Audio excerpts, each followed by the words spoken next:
Golden State Media Concepts Fantasy Football Podcast is your one-stop shop for fantasy football news and advice. Can't decide on who to draft on the first round? Going gaga on how to line up your team. We've got you covered. Traditional leagues, dynasty league, PPR league, IDP league, even daily fantasy football league. Join us as we break down all the questions of fantasy football. It's the Golden State Media Concepts Fantasy Football Podcast.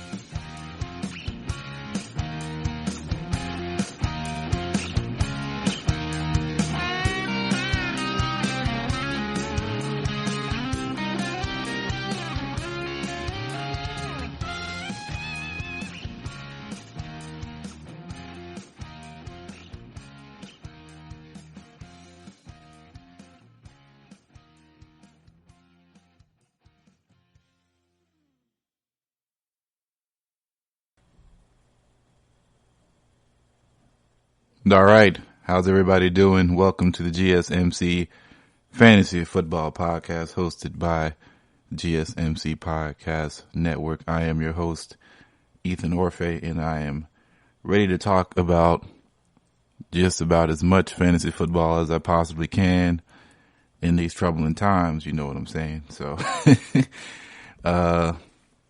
man, football is not in a good state right now as much as all other sports within the U.S. of A., within the world, really, regionally. Sports are just in a bad spot. But we still must talk about it. The show goes on, and we have some things to talk about. So, we got some interesting things we're going to go into. We're going to go in deep into the archives, shall we say. Deep into the archives. So, on my handy-dandy list here, we have best fantasy seasons by a player. Best fantasy football player ever. The greatest team of all time. No football for the upcoming season, potentially. Some general news around the league. And then we're going to end it with my usual, creating a fantasy football franchise. One day, 1 week at a time. Alrighty. So, we're going to get into some of the best players, potentially ever, with the best season. So, I'm looking at a list here. They're saying number 10, Randy Moss, wide receiver, 2007 for the New England Patriots. So, he had 98 catches for 1,493 yards, 23 touchdowns, and almost average 7 under 100 a game. He had 336 total points and averaged 21 points per game. That's pretty lethal. That is pretty lethal. I would say if I saw this one coming, he would probably be drafted in the top 2, and he probably wouldn't be number 2 the next year. He was the most physically gifted wide receiver ever in league history, and rarely was he ever truly focused on football, which is insane. But combined with Tom Brady, made for an unstoppable duo that broke Rice's single season touchdown receptions record. And he had a full 16 game schedule. Production in the 20 points per game range for a wide receiver is unworldly, which is pretty true. I would say most wide receivers average maybe closer to 16 if they're that good. To average 21, that's pretty phenomenal. Like, that's Christian McCaffrey numbers from last year. And he was probably the best fantasy player in the world. Number 9 is a tie.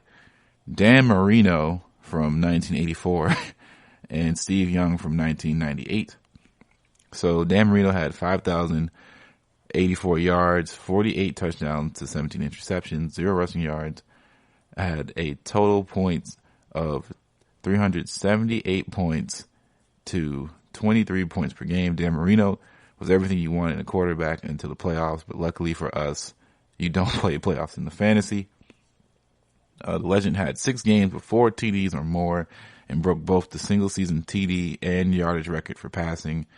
This season at the time was the best season ever put together by a quarterback, and this started the trend of Marino's whole career.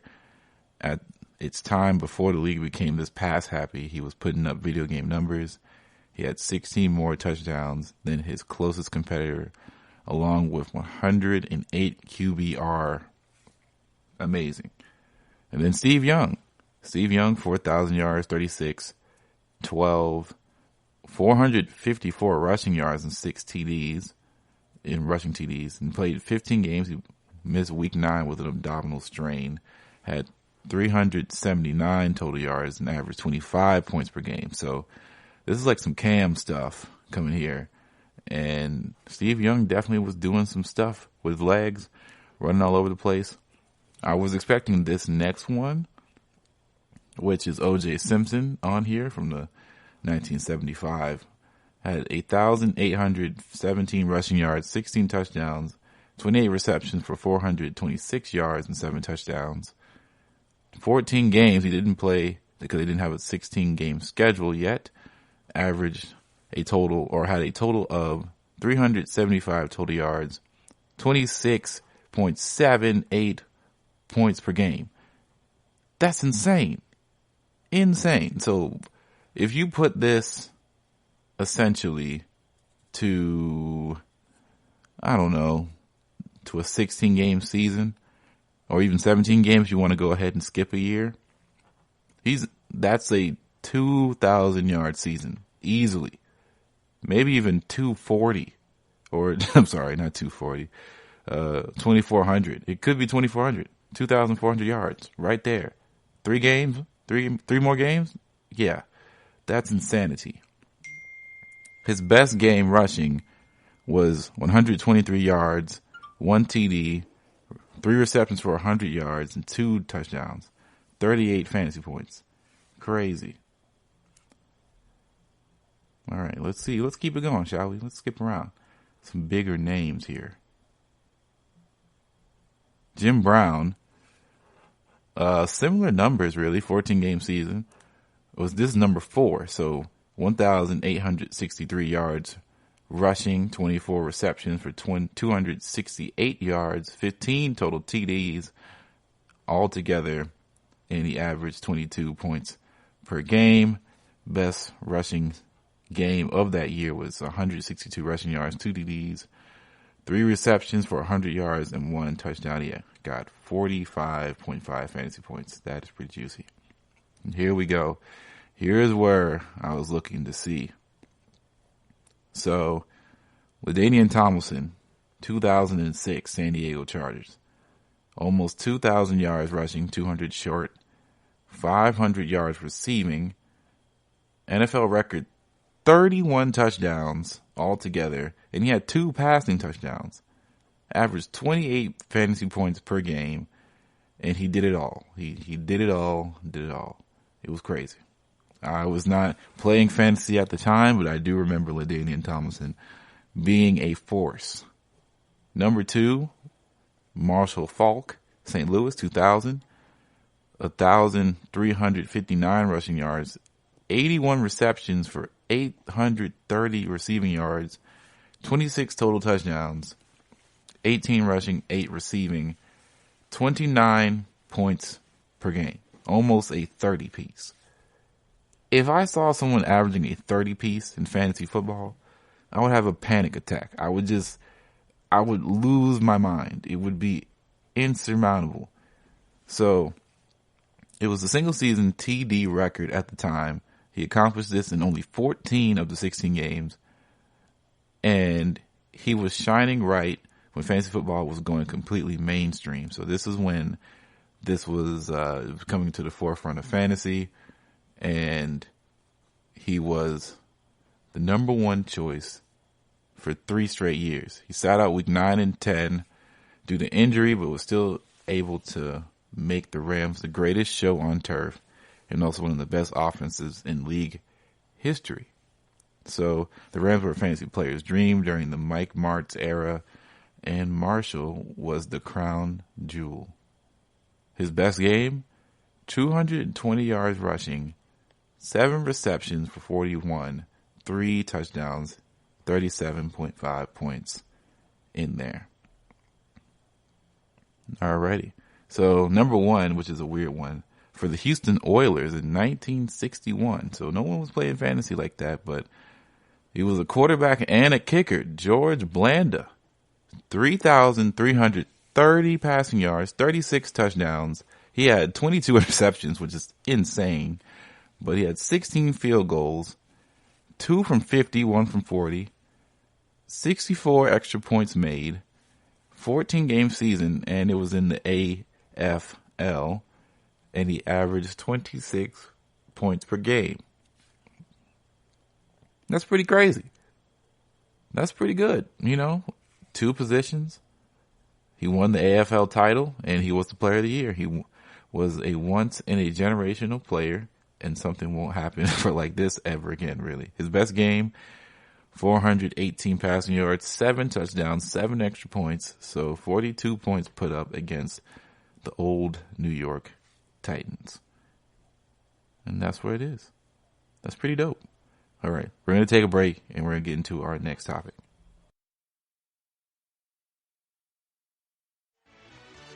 Are you looking for the very best NFL and college football podcast? Then check out the GSMC Football Podcast. Get the latest football news both on and off the field. From the NFL Draft to trades to the rumor mill to the NFL Combines. They got you covered. That's GSMCpodcast.com/football-podcast. Get updates on college rivalries, game day insights, and much, much more. It's football talk the way you want it. This show eats, sleeps, and breathes football. Don't forget to like them on Facebook and follow them on Twitter. Visit GSMCpodcast.com for more info.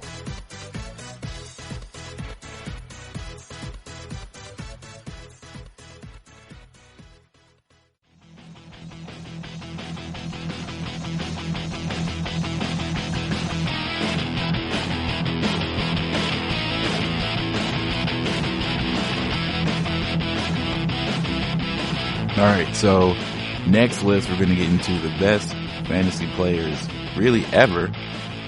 Coming across this list is from 2015, so it's a little bit dated. There might be some changes here, but I think most of the top 10 probably has not changed, honestly. So is what to be expected, but this is from since 1995, so there's not going to be any of those older players that we saw in the last list that we looked through.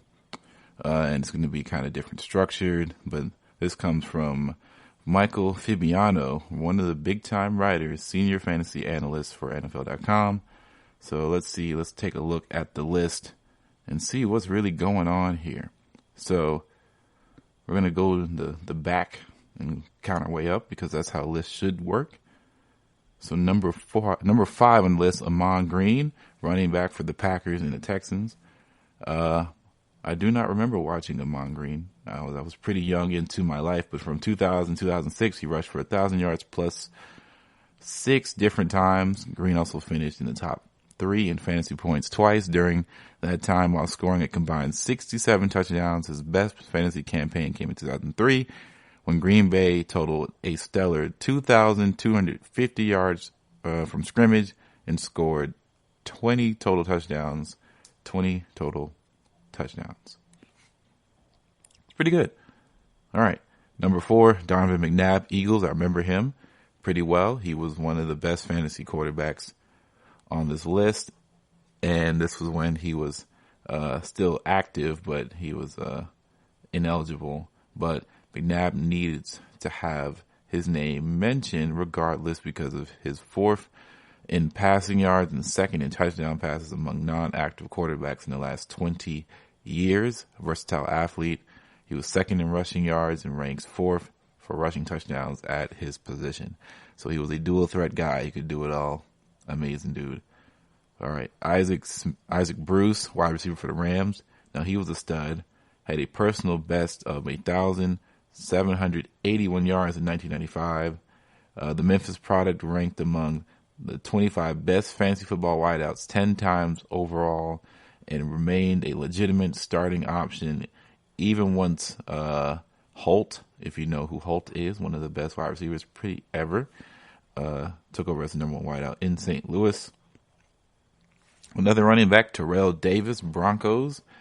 He put up over 6,400 rushing yards and found the end zone a combined 61 times from 95 to 98. And that includes the 98 campaign when they saw him rush for 2,000 yards and 21 scores. Unfortunately, the 336 carries he averaged during that time caused him to break down and fall off the fantasy football ladder. But back then, he was a legit problem. Number 20, we're going to skip around some, Barry Sanders. So let's just a side note. Barry Sanders is probably one of the most electric athletes we've ever seen play in any sport. When he came out of college, if you look at his college tape, it was like he was a wizard on the football field. People are in awe of Reggie Bush's tape coming out of college, out of USC.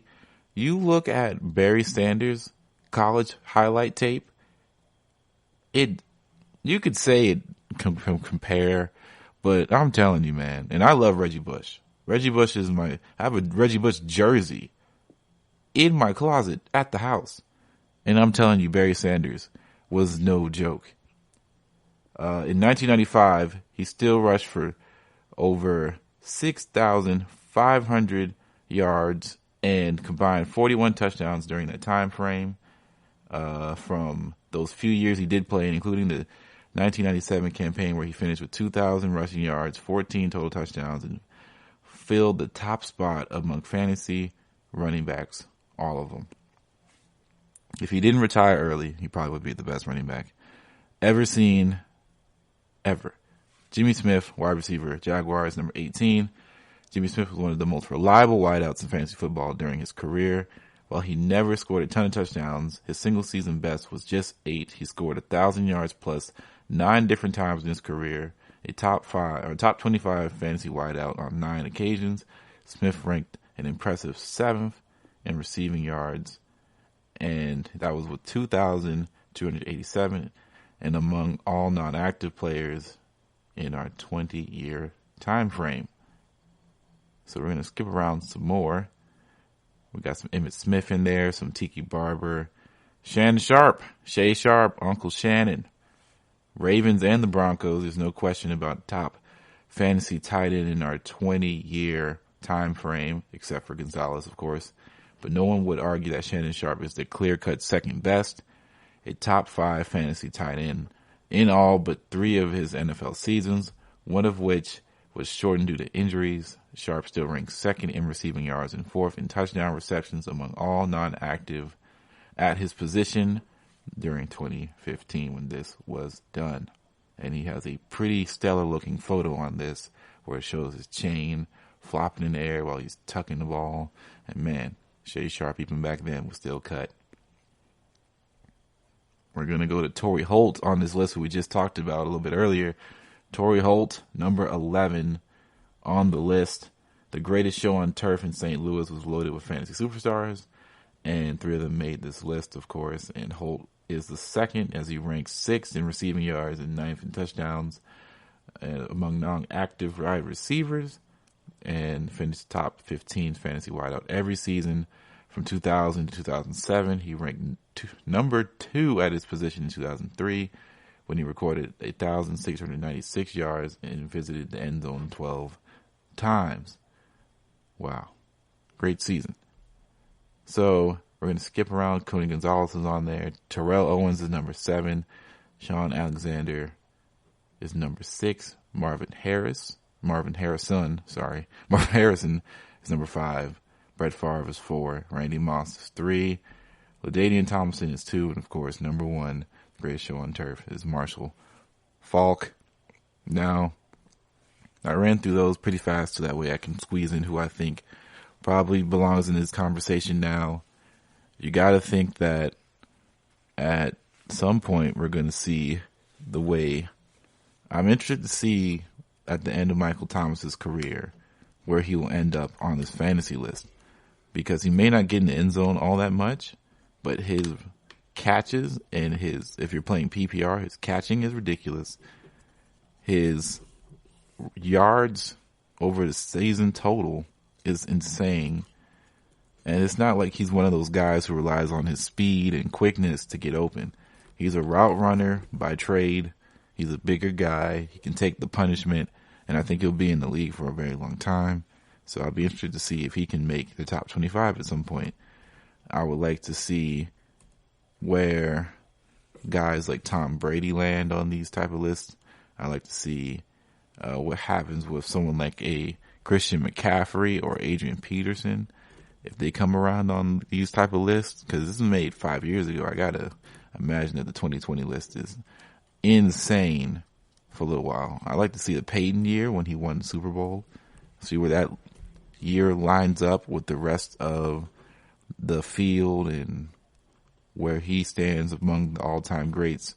But seeing here, fantasy doesn't always correlate with what people feel like are the best, but they definitely do have some of the best players we've ever seen, even if they have never won, a personal title, a Super Bowl. But as far as fantasy is concerned, they're winners here.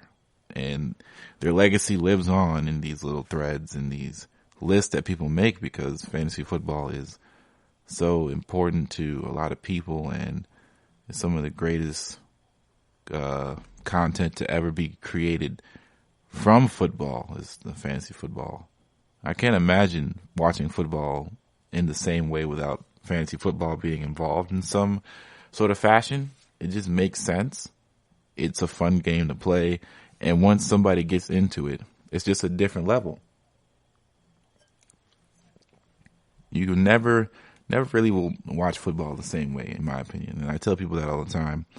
I don't know how, like, my dad or older guys who never played fantasy football before watch football in the same vein or fashion, because it just deepens my appreciation for the game more, because I know all these different players now. I know what they're good at. I know their backups. I know all these different stats and statistics and lineups just because I like fantasy football. And I think that's pretty dope. But we're going to take another break, and we're going to get into one of the better teams ever created through fantasy.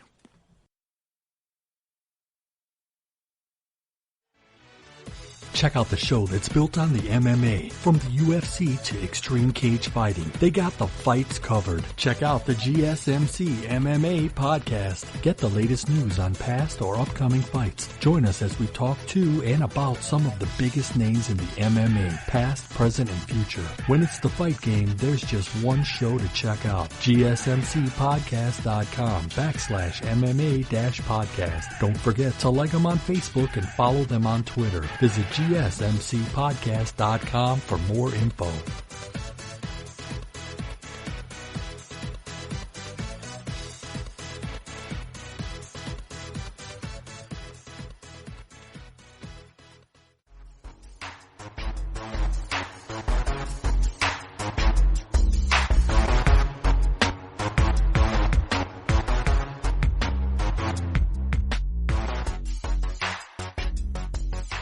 Okay, so now we went from greatest seasons, greatest players, and now we're going to look at somebody in 2019, August of 2019, so not even very long ago, about a little bit under this time last year. The Pantheon, the biggest, greatest list, the greatest team from the greatest list ever assembled, the greatest fantasy football team of all time, stretching all different types of eras of football, coming together as one to win it all. So here are some of the guideline principles for this exercise. They said they limited the scope of when fantasy football was mainstream from the late 1980s through today.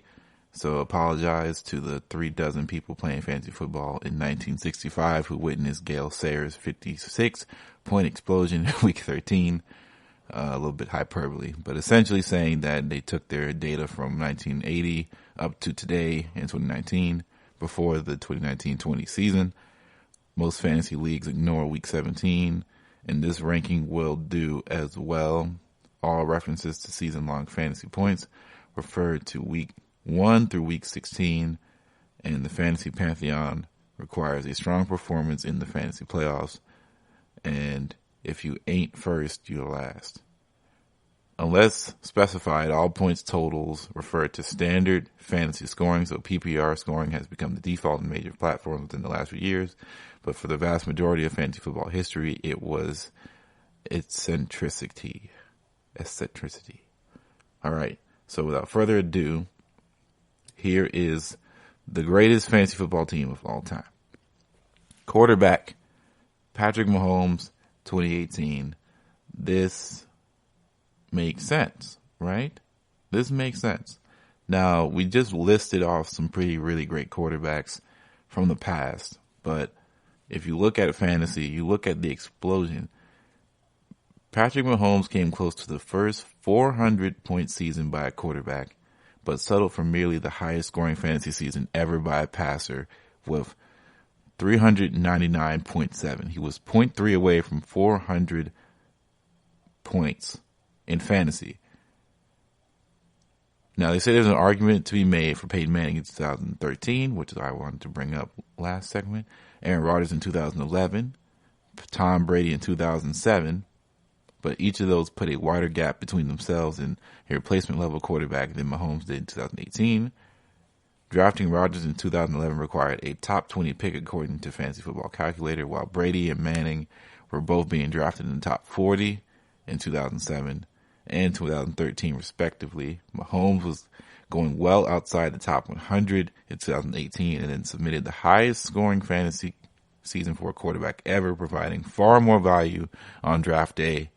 That's why more than one of our three fantasy football players who owned Mahomes last year won their league. He was a league winner. League winners get to be in this. Running back, this is probably very easy for running back one.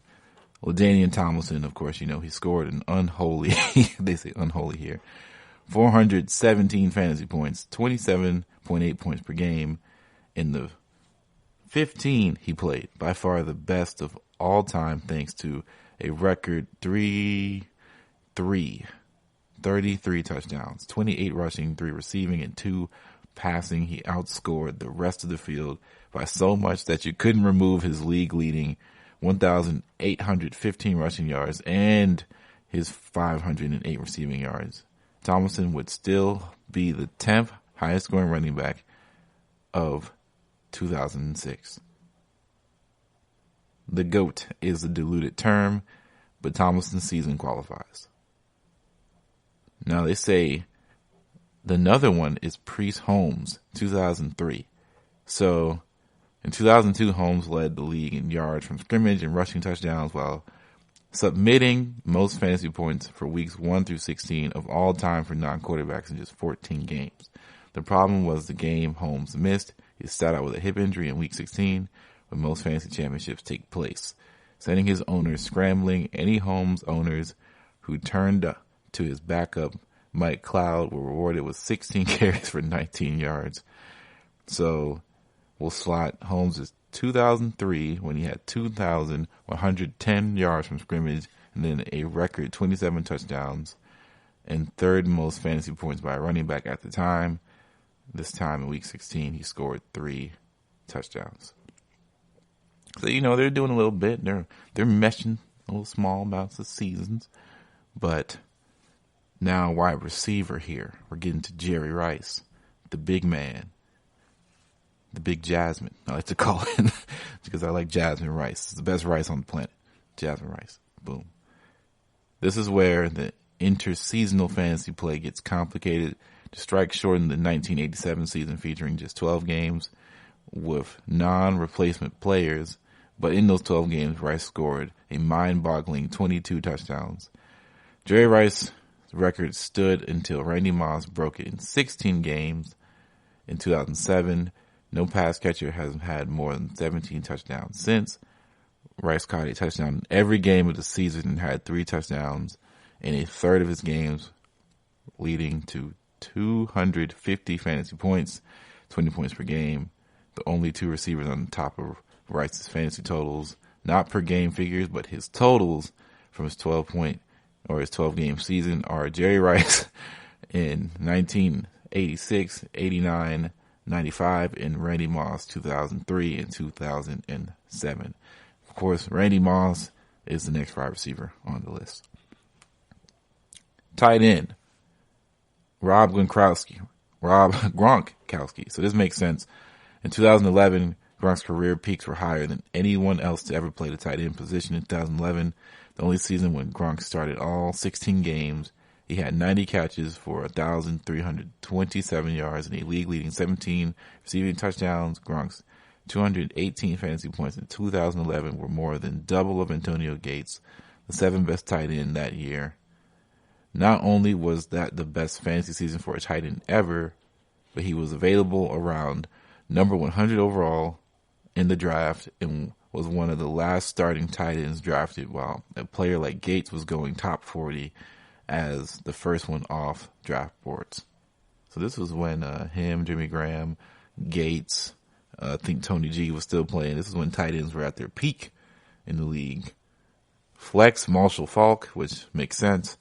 Plenty of options at the flex spot, but Faulk's mind-boggling. 22 points per game and 27 if you count PPR. In 2000 takes the cake, even though he missed 2 games in the middle of the season. He's more than made up for it in fantasy playoffs, where he capped the year with 11 touchdowns, 91 fantasy points from week 14 to week 16, which is impeccable. For kicker, which I don't know if that matters too much, but David Akers. Many leagues are eliminating the kicker position, but kicker captures the essence of fantasy football, chaotic good. There's no more chaotic good than Akers 2011, where he had the most fantasy points for a kicker in the modern era at 184.6. He led NFL all-time single season record for field goal attempts and field goals made, and was 7 out of 9 from beyond 50 yards. So that's insane. All right. So quickly, to see how this team would have fared, here's how each member of the team would have performed each week. And the average fantasy football team that makes the playoffs scores 94 points per this week. This team misses that figure in week 4 and is vulnerable in week 5, leaving the rest of ruining a perfect season. Otherwise, the squad is nearly invincible every other week of the season. So this is pretty insane. That total points are 179, 187, 171. They have 92 in week 4, 124 week 5, 165, 186, 187, 179, 165, 152, 167, 169, 165, 167. And this is not PPR. That is mind-boggling. The greatest team ever assembled, ever written on paper, ever put on the internet. Blog that one. What a write-up. Quality job. Quality job. All right, we're going to take another break, and we're going to get into some NFL conversation. Check out the show built around the women of MMA. From the UFC to the extreme cage fighting, we got the fights covered. Listen. It's the Golden State Media Concepts Women's MMA Podcast. The latest news of upcoming fights, discussions of previous matches. Join us as we talk to and about the biggest names in women's mixed martial arts, past, present, and future. When it's the women's fight game, you know where to listen to. The Golden State Media Concepts Women's MMA Podcast.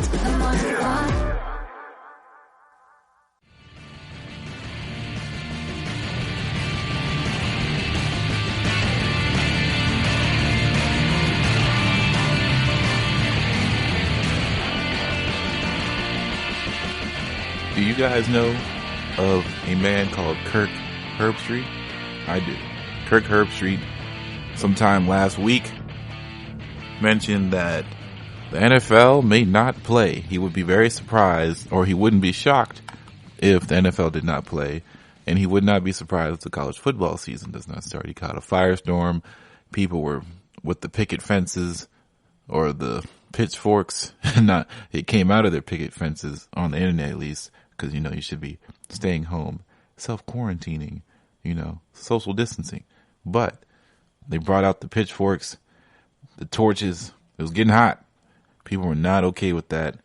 And I don't know why he caught so much flack from people. I guess because he's not a health official. So no one wants to hear stuff from a guy that did not go to medical school right now. But he has solid points. If the NBA they keep having to push back. Before they thought they would be coming back in May. Now there's more talks about June, July. Some people are saying August. The NBA is having to push back further and further. They're either return or just have to cancel the season. I'm assuming other leagues will be doing similar things. And the NFL is just not immune to this either. The NFL will be around for the draft, and then after the draft, that's when things start to really get interesting because soon around the corner there'll be training camps and then OTAs that will not be happening, so to speak, that we don't expect to happen, or a lot of experts don't think it will happen. So what happens to the season? Does the season just get delayed and then it'll get pushed on into January, February range to where it may finish maybe even March instead of February, like the early parts of February? That would be crazy, to say the least. That's insane to think that not fantasy football, but the NFL season ended in February. Super Bowl was in February, and now we're in March, just ending, starting in April, and now we're not even sure if the NFL will come back. Anyway, the NFL has the high possibility of delaying, and they have a pretty considerable possibility of not playing at all. So I have to think about this as a fantasy player. This would mean fantasy football would also not be happening, which gives me two things: a lot of sadness and a lot of wonder. What am I going to do with my life when it doesn't reflect fantasy football anymore? What happens to me as far as a fantasy player? What happens to my time? What happens to me researching? Am I going to have to all of a sudden do I have to start reading? Do I have to start doing crazy stuff like that? I'm joking. I like to read, but am I going to have to start, I don't know, tending to a garden? What are my hobbies now? What am I going to do on Sunday? What am I going to do on Monday night? What am I going to do on those Thursday benders? Because all of a sudden I'm very sad that I somehow left 3 people in the lineup on a Thursday night game, and those are either bang or bust, and my team is busting real hard. What am I going to do? Well, I came up with a small list of things that any other one of us can do, because I believe anybody can relate to this if you play fantasy football and you use it as a route of escapism and you plan your weeks around it. Your weeks will no longer be planned for fantasy football if there is no football to play fantasy on. So, here we go. Number 1, start getting into some more fantasy element type games, as in RPG, as in role-playing games, as in Dungeons and Dragons. So Dungeons and Dragons, I play the 5th edition. You can play any edition that you show please to if you find yourself more interested in other editions of the game. But D&D is by far one of the greatest experiences I've ever had in socializing with people, in communicating, in doing something that is not just by myself, and being involved with other people and committing to something. D&D is one of the greatest things I've ever done, got involved with. It's more than a game. Sometimes D&D can be really, really life consuming, but I love it, and I would behoove people who look down upon people who play D&D, because it's such a interesting game, and it's very, very fulfilling. If you ever wanted to be good at screenwriting or acting or improvisation or world building or character development, play some D&D, play a few sessions, and it will make you better. It'll make you better as a creative person. It will be why you have to think on your feet so much, and in rapid succession, you have to create plans. You have to create different scenarios all out of thin air. You're building a world along with your dungeon master or your game master in thin air. And it comes to life, so to speak, through everybody else's experiences, and it's all good laughs and fun. It can be sad. You can laugh. You can be mad. I remember my roommate a few years back.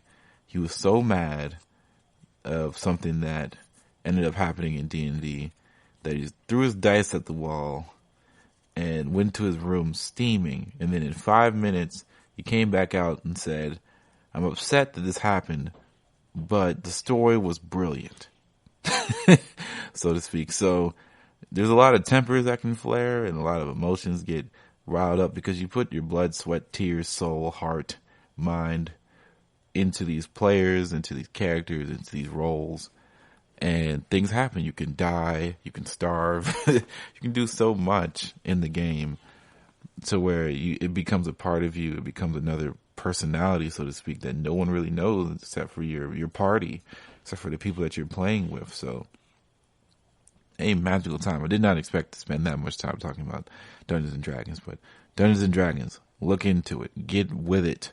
It's a fun game. All right. Number 2, painting. Well, I used to be an art major.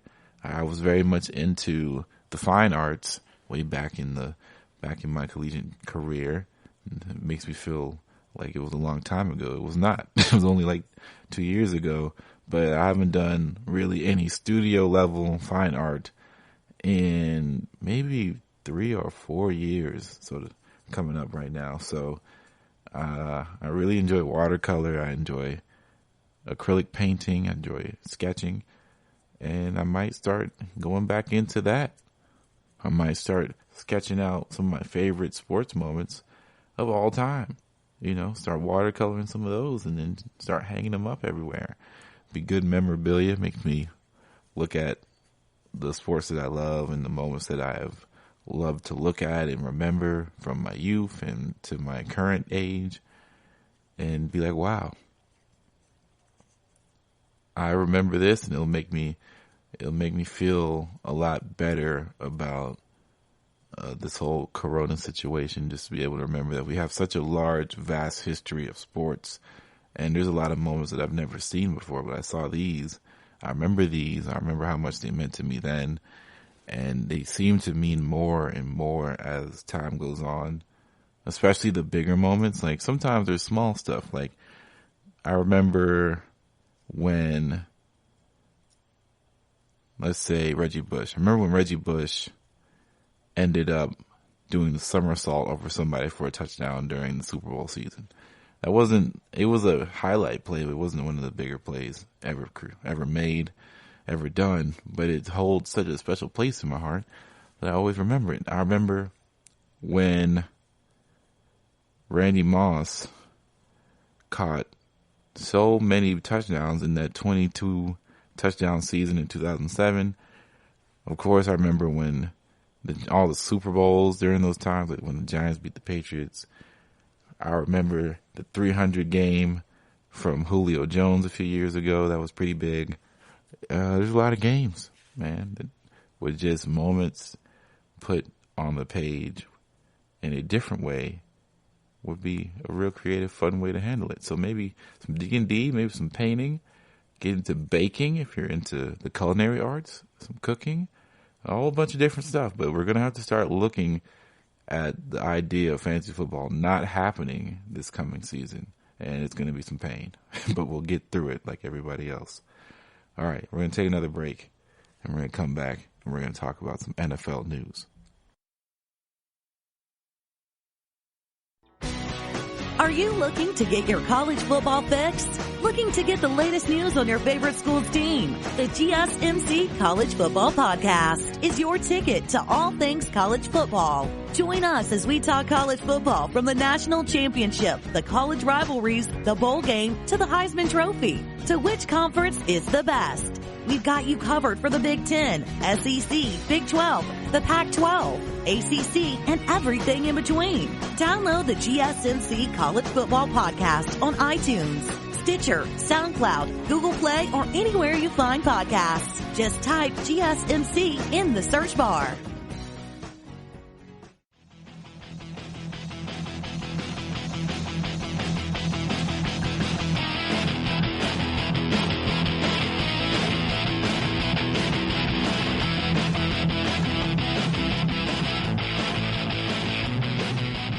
Oh man. So here we are into the NFL news.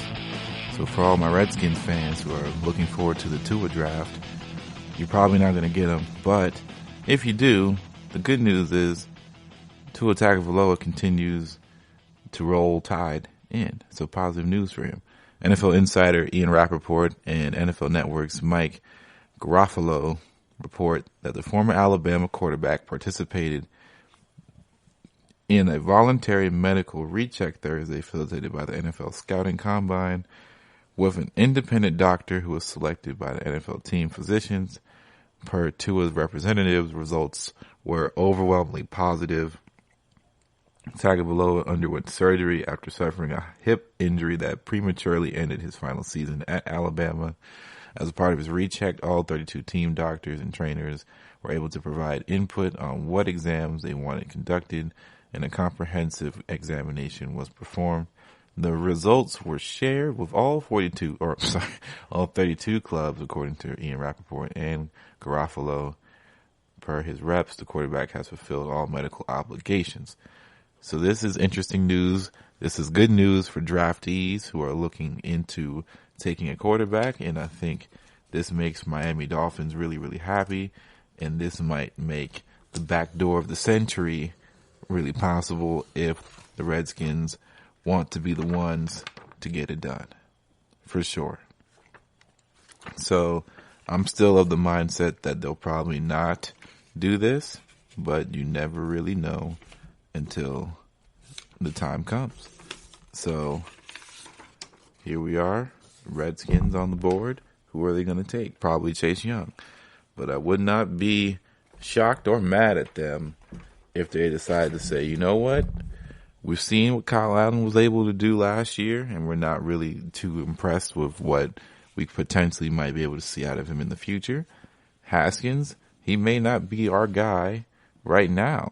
It doesn't matter if he ends up being a better player, but if he's not the guy that we want, and we know what we can get, and we can win right now with a roster that honestly could compete in the playoffs, because their overall team is not that badly constructed, they could figure some things out. I'm just saying, it's not that crazy to think that they take a quarterback in the first round with their pick. The only caveat to that is, I believe the Dolphins are prepared to do whatever they need to do in order to get Tagovailoa. That would even mean trading up and switching picks with said Redskins. All right, moving on. Derrick Henry is taking a secure option over the incredible lucrative option. At least for now, the Titans running back has signed a franchise tender. And NFL Network's Mike Garardi reported ESPN was first to report the news.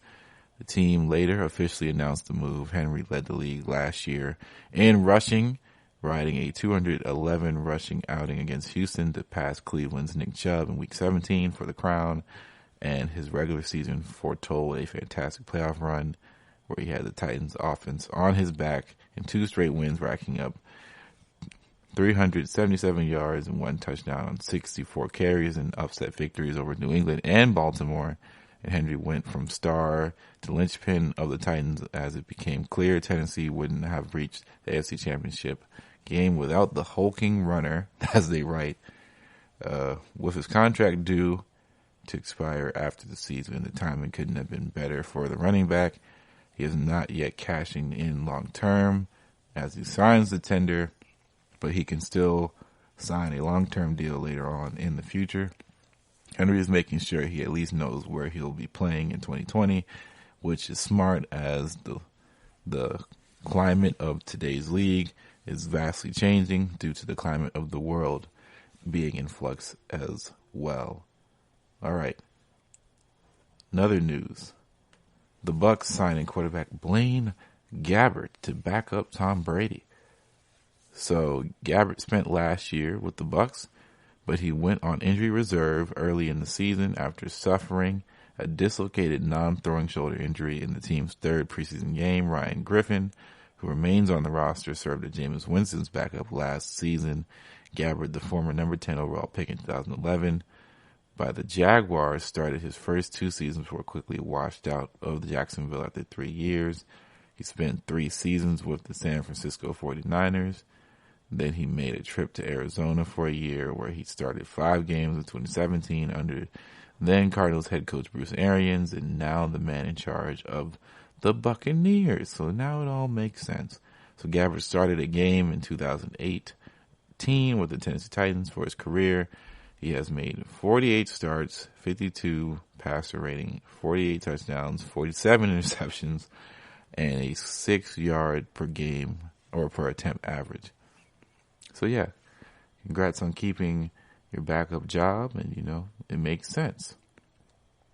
All right, so in more news, the NFL is considering 2 draft scenarios currently. And those draft scenarios are all due to COVID-19 pandemic, forcing teams to adjust their offseason activities and draft preparation. So they issued a memo obtained by Tom Pelzaro informing all clubs of the 2 scenarios considered by the NFL as it pertains to this month's draft. The first option is for clubs to operate out of their facilities, subject to mandatory health and safety guidelines issued by Dr. Alan Sillis, which will include limitations on the number of permitted club personnel at the facility and rigorous cleaning requirements. Second option is for teams to operate completely remotely in personal residencies with a clear prohibition on a number of club personnel gathering in one residence. So the NFL will decide on 1 or 2 above based on several factors, most notably guidance from Dr. Sillis, the CDC, and the impact of any shelter in place of similar executive orders that are imposed in club jurisdictions, the league explained in the memo. So the Saints announced Wednesday that they plan to set up operations in a local brewery owned by the Benson family, with all staff members spread out in one large room and only being permitted to enter after having their temperature taken. So I remember I was talking to Bryce earlier this week, and I was considering what was going to happen when they have to go into the war rooms, if they're going to still have physical ones or they're going to do them online. But it seems like the NFL and how they want to operate this thing is that they're going to still have people together. It may not be as much as it used to be, but they definitely are going to want to have people involved with this, and they want them physically together because decisions have to be made, and you don't want the problem of a connection being dropped or something like that going crazy. So that's not really too surprising to me. So if the league decides on the second option, all retired, all requiring club personnel to conduct draft operations from personal residences and isolation, then no club will be permitted to operate from any club facility. So it's literally one or all at all, so to speak. So there we go. And to round out the news, Tom Brady pledges 10 million meals in efforts for the COVID-19 relief. He partners up with Wheels Up for the hashtag Meals Up initiative to support 10 million meals for at Feeding America. So this is Tom Brady tweeting that. Also, Minnesota Vikings wide receiver Adam Thielen, in conjunction with the Thielen Foundation, is committing $75,000 to 3 Minnesota-based organizations focused on helping their youth and their families during the difficult times and continue to reach their full potential. So Adam Thielen, Tom Brady, Drew Brees donated $5 million of his money to help the cause in Louisiana. All those guys, everybody who's donating, amazing job. And we thank them for their charity because they didn't have to do it, but they're doing great things for us. All right. So heading now, we're going to take another break and we're going to come back for our last segment of the podcast. It has to deal with waiver wires in fantasy football, how to deal with them. What do you need to know? This is your ultimate stop for everything sports. The Golden State Media Concepts Sports Podcast. Should I say more? From the NFL, MLB, the NBA to MMA, it's all in here. The Golden State Media Concepts Sports Podcast.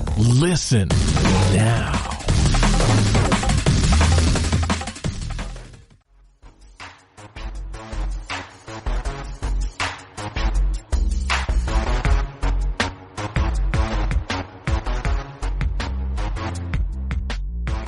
All right, to wrap this up, we're going to go ahead and talk about the waiver wire.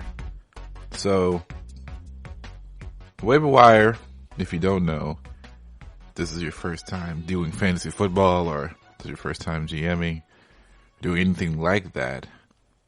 Waiver wire is where you go to pick up free agents during the season, before the season, and you can have a few options on how you can pick them up. And we're going to talk about which ones are the best, which ones are best suited for you and what you like to play like and your league in general. So this is going to go from not really competitive or casual, not really competitive to try hard, I suppose. So for casual play, waiver wire is where you just do the least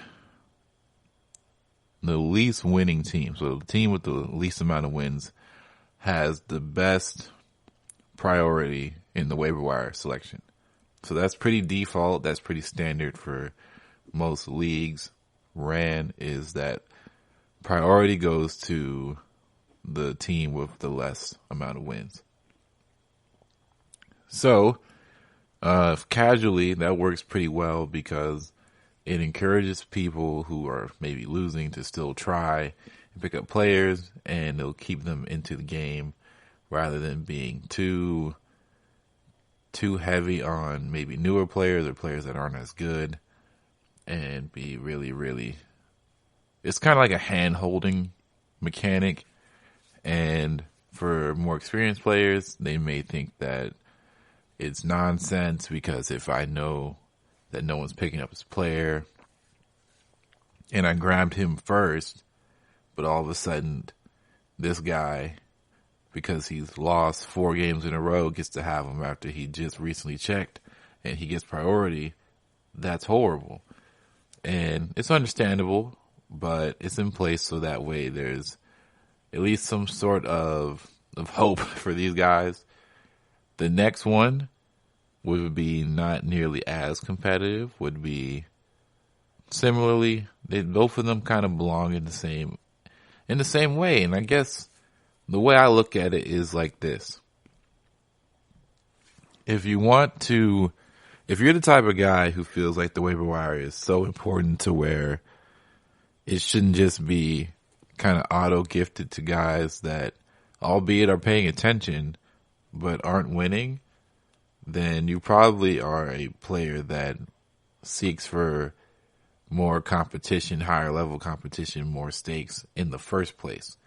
So in reality, you're probably not playing in one of these leagues anyway. And if you are, you're probably sharking these guys for money or sharking these people for glory, or you're playing in a friends league where most of the friends aren't really that into fantasy or into football, and you're just taking it for bragging rights, and thus maybe you should just calm down.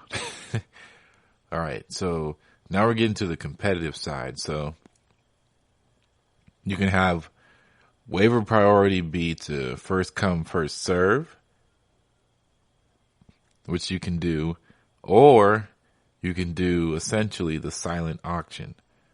Or the silent bid, which would mean you have a budget.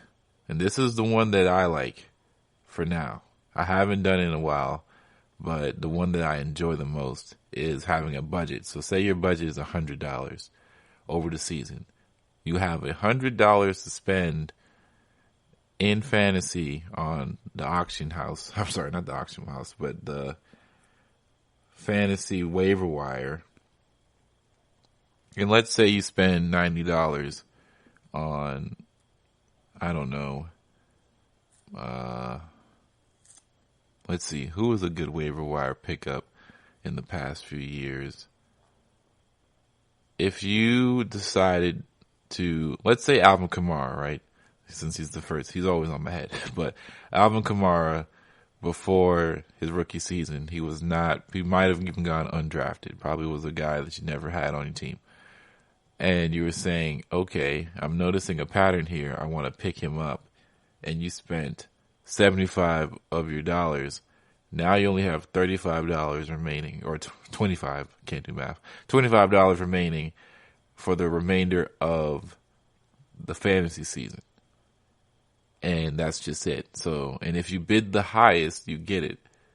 And there's silence. So you never know how much is being bid. And it's just the matter of the fact of who is willing to give the most money for a certain player at the time. And you have to be really smart.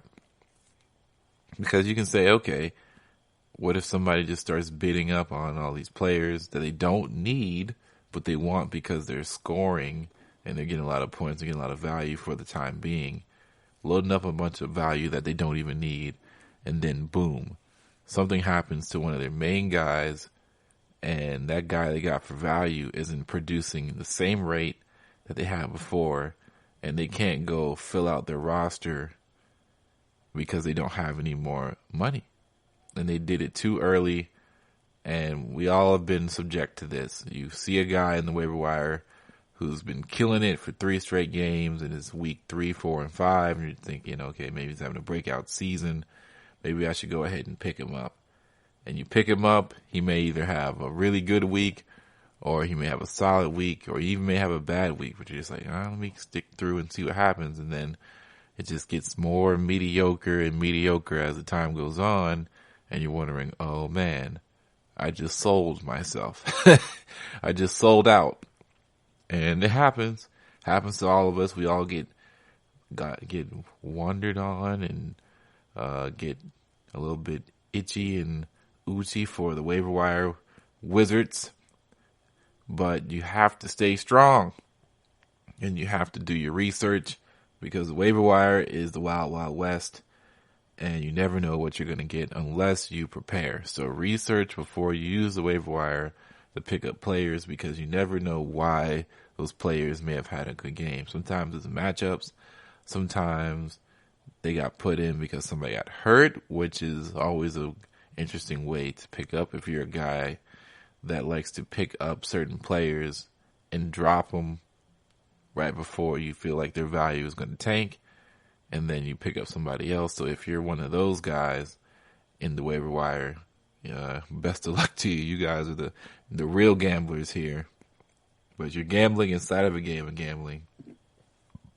But a waiver wire is an important tool and a very, very useful tool to help your season stay on the track, so to speak. Sometimes your season could be potentially derailed due to injuries or suspensions or players just not living up to potential. The waiver wire is a place to where you can supplement players that are not doing the best or are not playing, and you can kind of put a Band-Aid on the wound. And sometimes the wound is much more of a concern than just putting a Band-Aid on someone. But you try and try and try to always use the waiver wire just in case, if it's not that bad and it's just a scratch. So I think that's where we're going to leave the podcast for now. There's not too much to talk about the waiver wire as much as I'd like it to be. It's more so of once you play it for 1 or 2 seasons, you pretty much understand how the waiver wire works. You get it. You understand what type of players are in the waiver wire, what type of players leave the waiver wire, and what type of players shouldn't leave the waiver wire. But that's just fantasy football, and that's how the name of the game goes. But this will be the Fantasy Football Podcast for this week. I'd like to thank you all for taking a listen to me talk and try and spread some knowledge, spread some joy, spread some pain, and spread some acknowledgement of the fact that we will get through this as a nation. But that'll be the Fantasy Football Podcast. Thank you all for listening. Don't forget to like, review, rate the podcast on any platform you do choose to listen to us. Don't forget to follow our social media, where we try to stay active as much as possible on. That's our Facebook, our Instagram, and our Twitter. And don't forget to watch all and listen to all our other GSMC content on the GSMC Podcast Network. We make amazing stuff. So this is Ethan signing out for the GSMC Fantasy Football Podcast. Thank you all, and see you all next week. You've been listening to the Golden State Media Concepts Fantasy Football Podcast, part of the Golden State Media Concepts Podcast Network. You can find this show and others like it at www.gsmcpodcast.com. Download our podcast on iTunes, Stitcher, SoundCloud, and Google Play. Just type in GSMC to find all the shows from the Golden State Media Concepts Podcast Network, from movies to music, from sports to entertainment, and even weird news. You can also follow us on Twitter and on Facebook. Thank you, and we hope you have enjoyed today's program.